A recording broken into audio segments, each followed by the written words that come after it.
Hi there, Dr. Kneeman here, board certified pain medicine physician, and if you have neuropathy, you've probably tried supplements and quit because nothing worked fast enough. But here's the problem.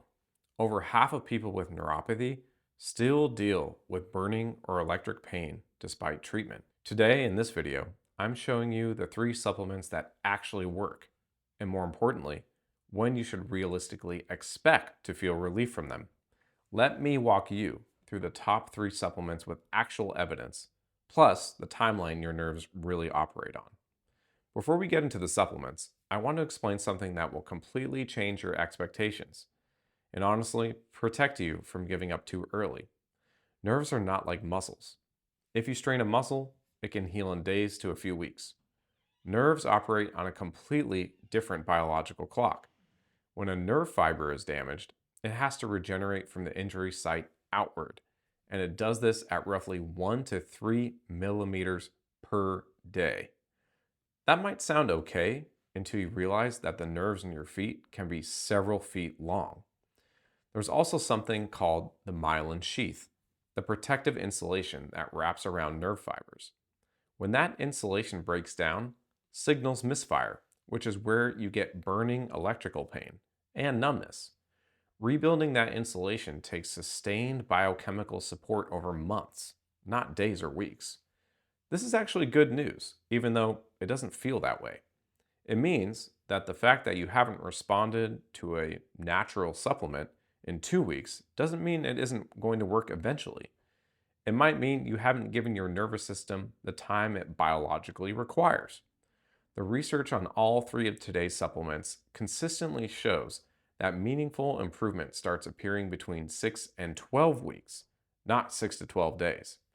Keep that in mind as we go through each one. The first one is called alpha lipoic acid, abbreviated ALA. This is one of the most researched supplements for neuropathy, especially diabetic nerve pain. Think of it like a fire extinguisher for irritated nerves.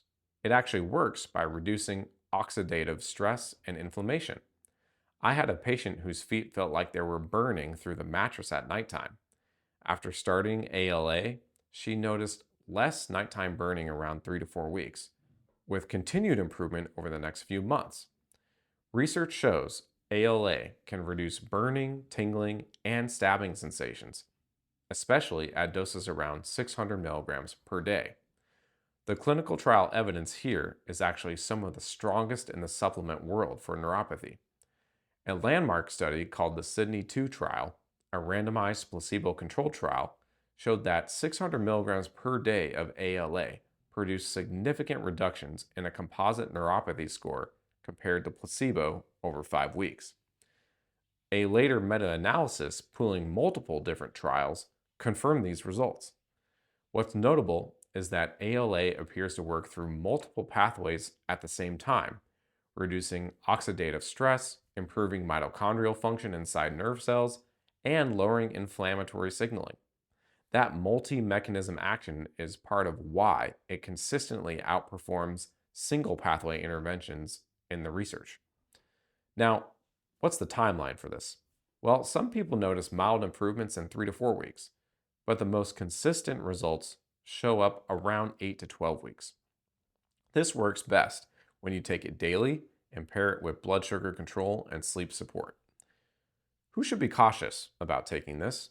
Well, if you have low blood sugar episodes and you're on insulin or other glucose lowering medications, concern should be here because this can further drop your blood sugar. If you have a history of thyroid disease, especially if you take thyroid hormone, definitely talk with your doctor first. If you're pregnant or breastfeeding, there's really not enough safety data on ALA yet, so please avoid. If you get new nausea, dizziness, or symptoms worsen, stop, talk to your doctor, and reassess. The second supplement is called Acetyl-L-carnitine. This supports nerve regeneration and energy production inside damaged nerve cells. The metaphor I like is that it actually rebuilds the insulation on the damaged wiring, the myelin sheath. I want to be upfront about something here because this is where a lot of supplement content gets it wrong. The evidence for acetyl-L-carnitine is real, but it only applies to specific types of neuropathy. And there is one group of people who should actively avoid it. I'll get to that in a moment. For diabetic peripheral neuropathy, the evidence is actually quite strong.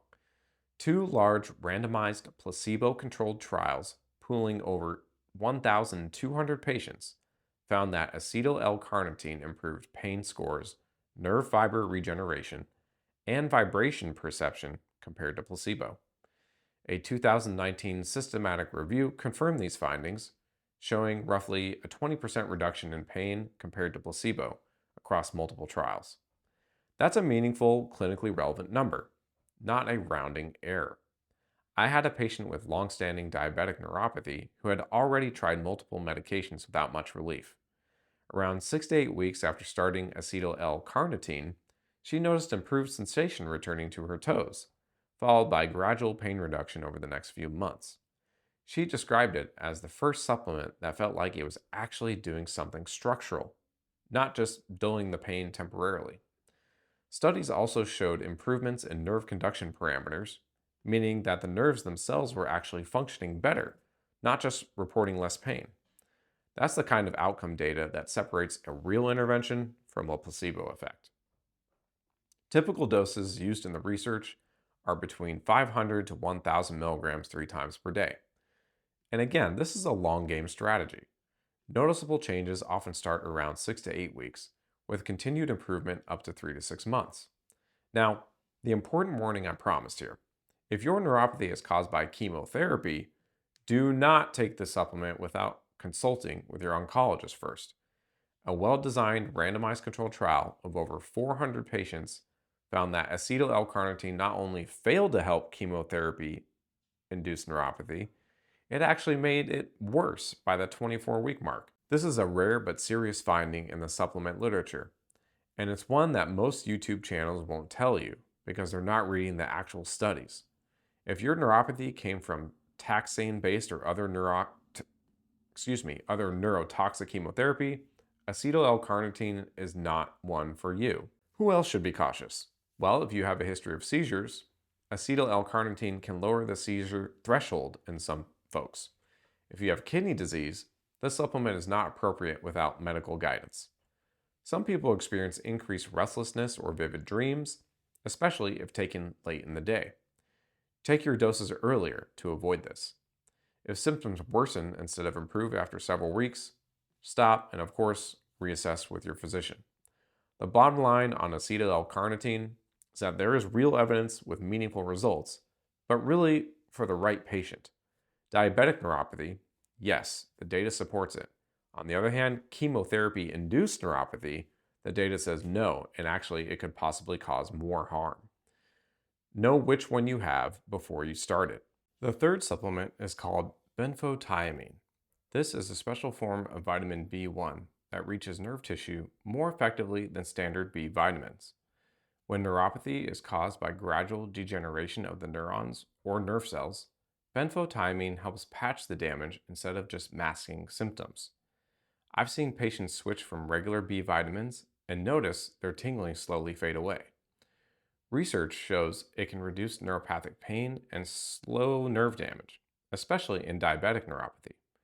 Typical doses are between 150 to 300 milligrams per day, depending on symptom severity. What separates benfotiamine from regular thiamine or standard B1 vitamin is the fat solubility. Standard B1 is water soluble, which means it gets absorbed into the bloodstream and then excreted relatively quickly. Benfotiamine, by contrast, is absorbed through the intestinal wall and converted into active thiamine inside cells, including nerve cells, at much higher concentrations. Studies comparing the two forms have shown that benfotiamine produces intracellular thiamine levels that are higher than equivalent doses of standard B1. That matters because the proposed mechanism involves blocking a pathway called advanced glycation end product formation, a fancy process that, in the context of elevated blood sugar, progressively damages blood vessels and nerves. By interrupting this pathway at the cellular level, benfotiamine may slow the underlying disease process, not just soften the symptoms. That's a meaningful distinction. Many people notice subtle improvements in tingling or numbness within 4 to 6 weeks, with stronger effects by 8 to 12 weeks. This works best with both blood sugar control and optimal nutrition. Who should be cautious? Benfotiamine is generally very safe, but if you have known B vitamin hypersensitivity, like allergic symptoms, though these are rare with oral preparations, consider starting with low doses. Already taking high dose B complex, adding benfotiamine without guidance may be unnecessary. I recommend discussing dosing with a clinician if you have advanced kidney disease. It is also important to note that if numbness or tingling suddenly worsen, something else may be going on. Stop the supplement and get evaluated in person. Important note here, supplements can support nerve health, but they're not substitutes for medical evaluation, especially if symptoms are worsening, spreading, or affecting your balance. New or rapidly progressive neuropathy should always be checked before assuming, oh, it's just nerve damage. I want to spend a minute on something most channels skip out on: supplement quality. The supplement industry in the United States is not regulated the same way medications are. That means 2 bottles labeled alpha lipoic acid 600 milligrams can contain wildly different amounts of actual active ingredient. Here's what I tell my patients: look for products that carry third-party testing clarifications, USP verified, NSF certified for sport, or Informed Sport are the most recognized.